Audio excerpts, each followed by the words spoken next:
Buckle up, friends, because today's episode of Real Rome is gonna be a wild ride through crowded museums, secret tombs, jaw-dropping churches, and yes, gelato that could probably solve world peace. Straight away, we're kicking things off right where we left off, and that is deep inside the Vatican museums, at the Sala di Costantino. I am pretty sure that you haven't seen art overload until you've squeezed through these halls, while dodging tour groups. We'll flow with the crowds, marvel at masterpieces that are older than most countries, and eventually escape the Vatican maze to cross the Tiber River. Spoiler alert! There's a dramatic castle involved, a massive piazza that used to be a racetrack, hidden tombs, secret ceilings, ancient temples, and the Trevi Fountain where we try not to get elbowed into the water. Let's dive in immediately, and our first stop is Sala di Costantino. When you walk in here, it feels like the walls are alive. And I mean, look at these paintings. They're massive, even bigger than my dream walk-in closet. Fun fact: this room is dedicated to Emperor Constantine, the guy who legalized Christianity back in the Roman Empire days. The most famous scene here is the Vision of the Cross, and it shows Constantine seeing a glowing cross in the sky before a big battle. Most of these paintings weren't even finished by Raphael himself, as he passed away way too early, and his students had to complete the room. Moving into Eliodoro's room, and it's one of the 4 Raphael rooms in the Vatican. This room is all about divine protection and miracles, and the art becomes more dramatic, more dynamic, and you can really feel how much more powerful the emotions and movement are compared to his earlier work. Hidden Easter egg: Raphael actually painted himself and Pope Julius II into the crowd. Have you ever tried to enjoy world-famous art while being herded like sheep?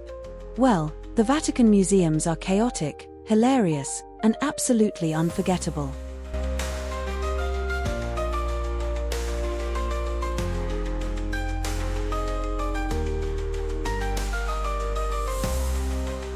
By the way, did you know the Vatican museums are so big that if you spent just 1 minute at each piece, it would take you over 12 years to see everything? Now, before we could even properly soak it all in, tour groups started pouring in like a flash flood. Seriously though, you can't just stand still too long. And the Vatican Museum is like a living river, and you have to keep flowing or get swept away.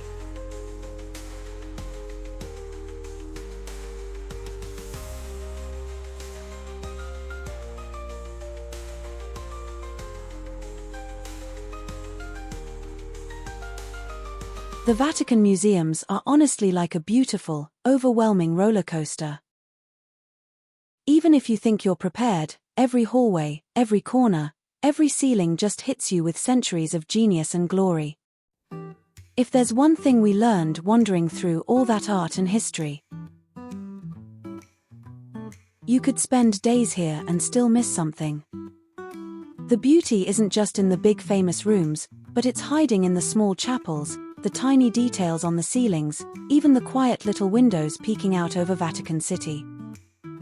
Honestly, it's a place where your neck hurts from looking up too much, but your heart feels full. If you don't feel like splurging on those pricey guided tours, no worries at all. Because you can actually rent the Vatican Museum's official audio guide for less than €10. And it's super easy. Plus they offer it in what feels like a million languages. Okay, officially it's about 10 major languages, but still.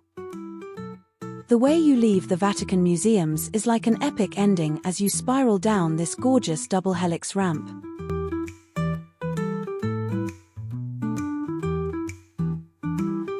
We are finally outside, and goodness me, the line to get into the Vatican museums is even longer now than when we arrived this morning.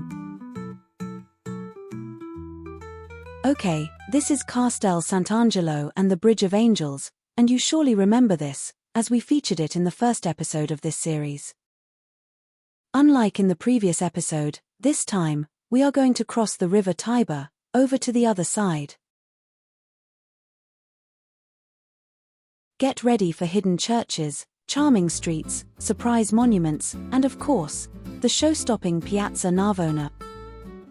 Rome is absolutely packed today, and trying to get a clean video shot without a million people photobombing will be impossible, and we apologize for this in advance. If you love real travel stories, crazy crowds, secret histories, and a whole lot of heart, you're in the right place. So make sure to hit that like button, subscribe if you haven't already, and comment below. Which Rome landmark would you teleport to if you could? We finally pop out at Piazza dell'Oro, and let me just say, oro means gold in Italian.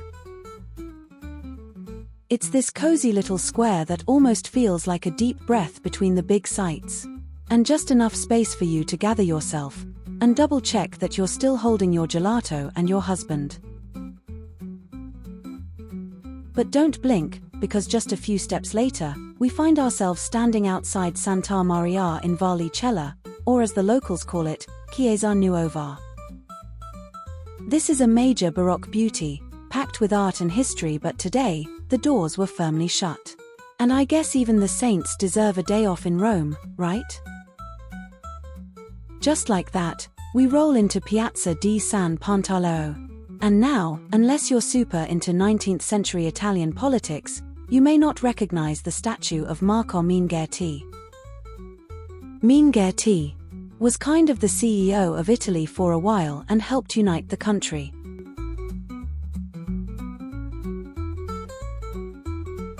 Before the full chaos of Piazza Navona could swallow us whole, we took a little detour, and wow, am I glad we did. Because standing here at Basilica di Sant'Andrea della Valle feels like stumbling onto one of Rome's best-kept secrets. The moment you step inside, you're hit with one of the most jaw-dropping interiors we've seen so far. And if you're wondering why it feels a little extra in here, well, that's because this church was built to impress, and it's the headquarters of the Theatine Order. The ceiling alone deserves a standing ovation, with a massive fresco showing the glory of paradise and angels swirling upwards, colors bursting everywhere. Just like a Renaissance fireworks show. And I gotta say, walking under that dome, with the sunlight filtering through, it makes you feel tiny and infinite at the same time.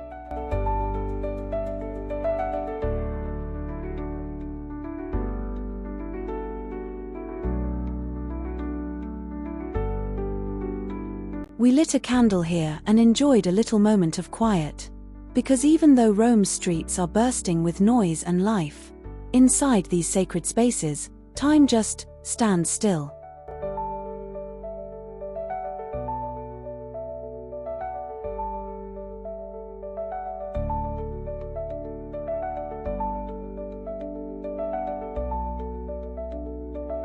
This little piazza isn't shouting for attention like those famous spots, but trust me, it has its own kind of charm. And just like that, we're leaving the calm of Piazza Sant'Andrea della Valle and walking straight into one of Rome's absolute gems.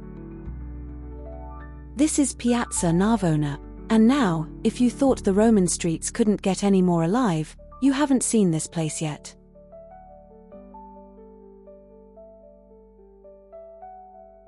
It's time to dive headfirst into the spectacle that is Piazza Navona.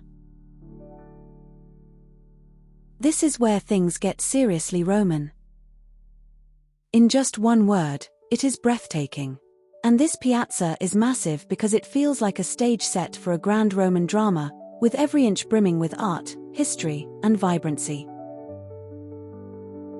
Let's start with the Fountain of the Four Rivers, smack in the center. And you've probably seen it in movies or on postcards, but nothing quite prepares you for the sheer size and grandeur of this Baroque masterpiece. Crafted by the genius Bernini, It symbolizes 4 major rivers from 4 different continents: the Nile from Africa, the Danube from Europe, the Ganges from Asia, and La Plata from South America. Now, standing proudly behind the fountain is Sant'Agnese in Argone, the beautiful church that frames the entire piazza. The dome of the church is so majestic it almost feels like it's reaching out to the sky. If you get a chance, look up and admire the intricate details on the facade. And it's a true Baroque gem as it is dramatic, dynamic, and full of wow. It was built to honor Sant'Agnese, and it's just perfect for rounding out the piazza aesthetic. Now, we continue our walk, and as we move towards the edge of the piazza, we almost forget to notice the lovely little sanctuary of Our Lady of the Sacred Heart.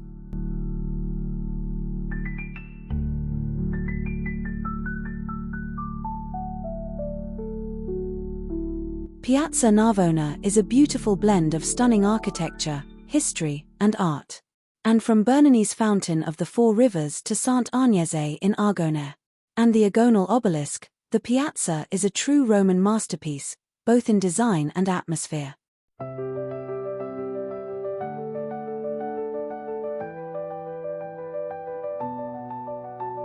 Moving right along, we passed by the Church of St. Louis of the French, another absolute must-see in Rome. This church is packed with art, including works by none other than Caravaggio, and if you're a fan of the master, you're in for a treat.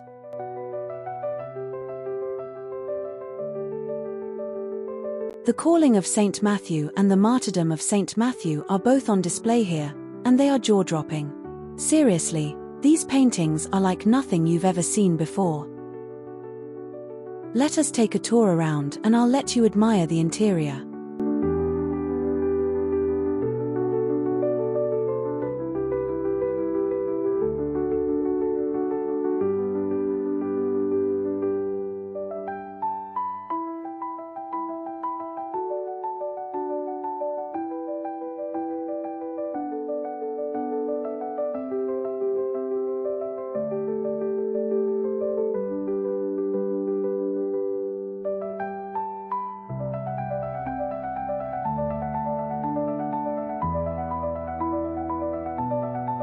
And just like that, we peel ourselves away from the heartbeat of Piazza Navona, because Rome isn't done blowing our minds yet.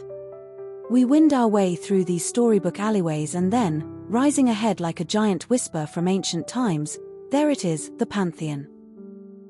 First off, these columns. Well, each one is a single piece of Egyptian granite, weighing about 60 tons each. 60 tons. No cranes or power tools were used in its construction. Just pure Roman muscle and ingenuity. And don't even get me started on the massive bronze doors, they still swing open the same way they did almost 2 millennia ago. Walking inside feels like stepping into another universe. And the centerpiece?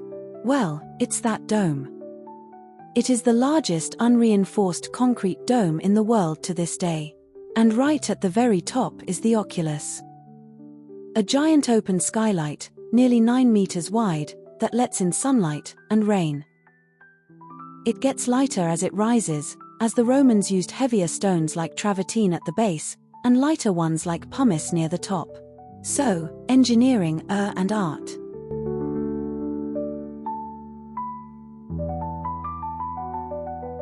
The Pantheon has been standing tall for almost 2,000 years, and built by Emperor Hadrian around 126 AD, it is basically the world's oldest building still in use.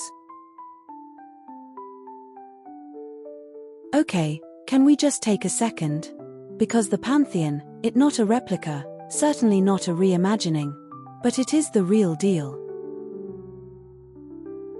And the inside isn't just impressive structurally, and it's packed with history. Like Raphael's tomb. Yes, that Raphael, the Renaissance rock star himself. He's buried right here, resting forever under a simple inscription. Here lies Raphael, by whom nature feared to be outdone while he lived, and when he died, feared she too would die. And all around the rotunda are side chapels, each one echoing with candlelight, saints, and centuries of prayer.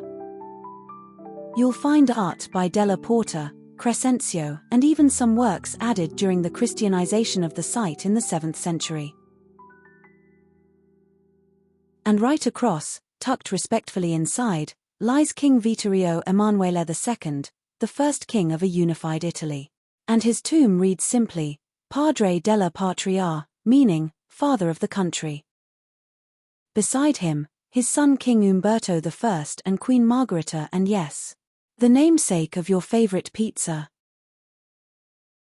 This place has been a pagan temple, a Christian church, a royal tomb, and a timeless piece of architectural perfection. When you sit inside the Pantheon, you don't just see history, you feel it pressing in from every curve, every column, every crack in the marble. It's honestly hard to leave the Pantheon. It's like walking away from a really wise grandparent mid-story. But Rome waits for no one, and our next stop is all kinds of magical too. And one thing about Rome, well, you don't need to look for beauty because it ambushes you. Alright, now get ready to be fooled, like really, gloriously fooled. Because this is the church of Sant'Ignazio di Loyola, and what's inside is absolute mind-blowing. You walk in, immediately the ceiling opens up like heaven itself is descending, with angels, clouds, rays of light. But wait, don't get dizzy. Because this isn't a dome, and actually there's no dome.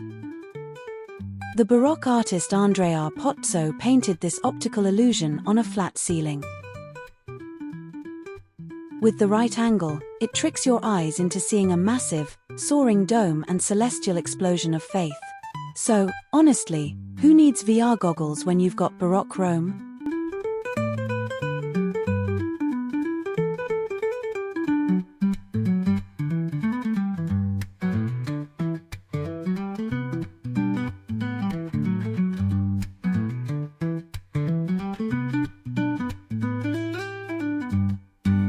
The rest of the church is equally jaw-dropping, detailed side chapels, the grand altar dedicated to St. Ignatius, and echoes of whispered prayers and camera shutters. The Church of Sant'Ignazio di Loyola, or the Church of St. Ignatius, the spiritual heart of the Jesuits in Rome. This gem was built between 1626 and 1650, so yeah, almost 400 years old. It was designed by Orazio Grassi, a Jesuit priest and astronomer.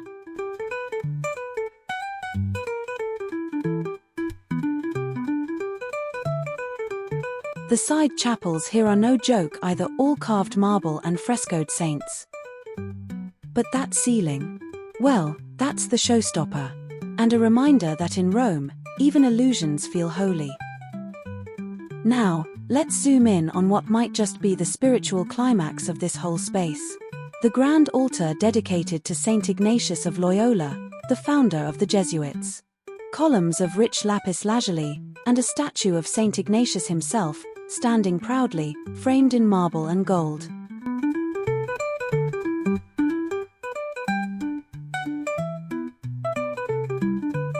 As we walk around, I'll let you in a little secret.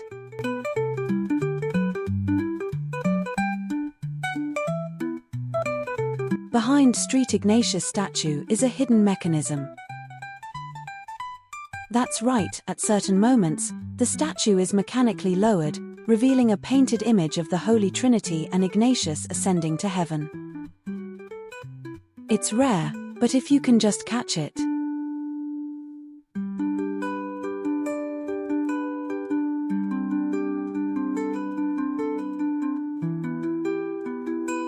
Well, have you ever been inside? And have you managed to catch it? If you have, then do let us know about it, in the comments section. And to be honest, we did not manage to experience that.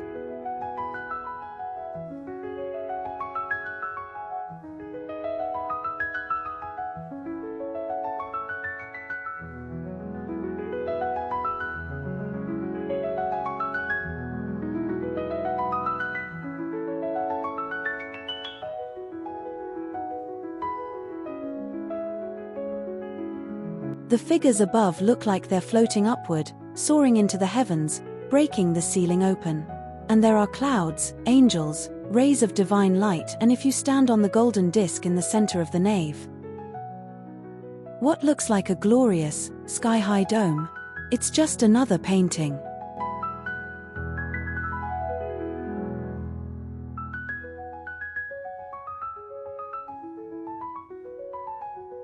This place isn't just stunning, it's also huge. And at nearly 81 meters long and 43 meters wide, it fits easily into Rome's grand Baroque tradition. And yet, it doesn't feel overwhelming.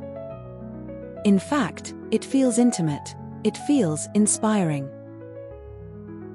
The church sits quietly in St. Ignatius Square, one of Rome's lesser-known but utterly Instagrammable squares.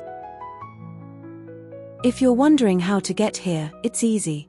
And it's just a 5-minute walk from the Pantheon, or about 7 minutes from the Trevi Fountain. We are casually strolling through central Rome, expecting maybe a nice cafe or another gelato stop, when suddenly 12 massive Corinthian columns rise up in front of us. And not just any columns, these babies are nearly 2,000 years old. This is the Temple of Hadrian, built in 145 AD, and now it's embedded into a much newer 17th century building that houses the Rome Chamber of Commerce. There's a small multimedia show inside, and it's actually quite cool, with projected animations, telling the story of Rome's transformation, from empire to modern metropolis. You just need to go in, register and wait for the next screening. And best of all, it won't cost you anything. These columns, each 15 meters tall, their weathered stone tells stories of ancient Rome, medieval looters, and centuries of Roman chaos. We turn onto a narrow cobblestone street packed with people, and suddenly, that smell hits you: chocolate, roasted nuts, and melted happiness. Inside the Venchi shop, the iconic chocolate waterfall wall, the rows of pralines, the gelato counter gleaming like treasure. They've got this insane chocolate wall. And we got 2 scoops, and we went for cremino Venchi and pistachio. Verdict: I considered cancelling dinner altogether. I swear gelato in Italy doesn't melt as fast as anywhere else. And it's like it knows it's performing for the camera.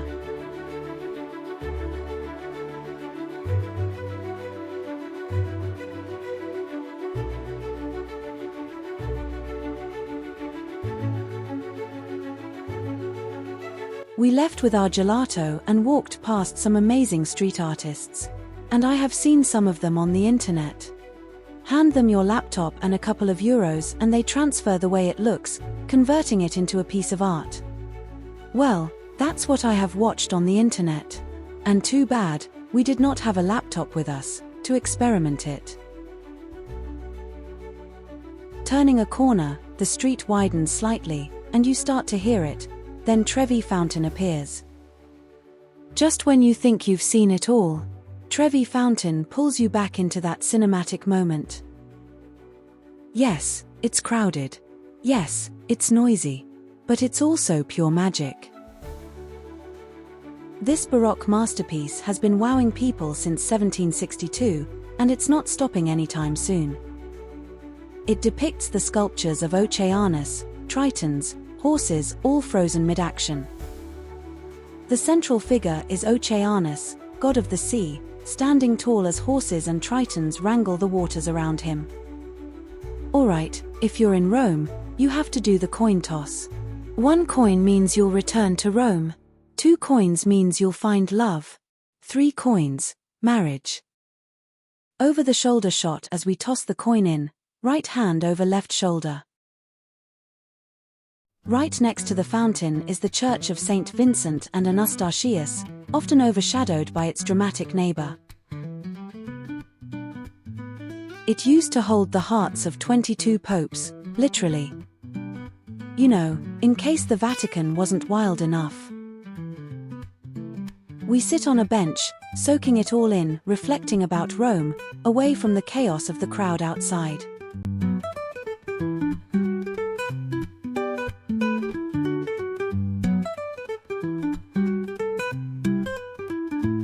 We walked through centuries of history, ducked into churches that stole our breath, ate gelato that should be a crime, and got tangled in the romance of this incredible city, again. If you had fun today, give this video a big thumbs up, drop us a comment, and hey, toss a coin in the YouTube fountain by hitting subscribe. We leave Trevi Fountain behind, weaving through narrow alleys again, slowly gaining elevation. Okay, confession time. Rome is cardio. And I'm not saying we climbed a mountain, but if you're still in sandals by this point, good luck.